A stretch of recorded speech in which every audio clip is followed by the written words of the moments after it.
When people ask me if we live in a good climate for solar, I usually like to ask them which country generates the largest percentage of its electricity from solar, which is Germany. China's starting to catch up, but I think Germany's still the best in terms of percentage. And most of Germany actually gets less sunlight than we do here in Vancouver. A lot of people are just excited about the technology. They like the fact that they can produce their own electricity. It's a way to support renewable energy. It's a way to support a transition away from fossil fuels. It's also a way to support local jobs and the local economy. Another misconception people often have is that they don't realize that they can actually feed excess power to the grid and get a credit for that.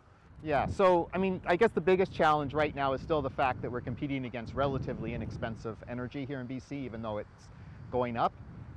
Really, people that are installing solar have a more long-term perspective. So over the lifetime of the system, it will pay for itself, but it's not going to do that in the first few years. I see continued growth for solar in BC.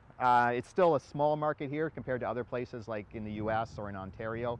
But you know, we've seen double-digit growth over the last 10 years, and especially in the last couple of years, we've seen even more growth, and that's what I'm hearing from everyone. The big technological changes we're seeing right now have to do more with storage, so things like batteries.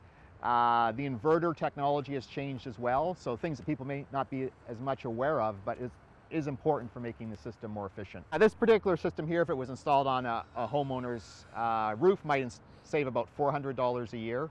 Of course, we install bigger systems that save $500 to $1,000 a year. So these panels come with a 25-year performance warranty.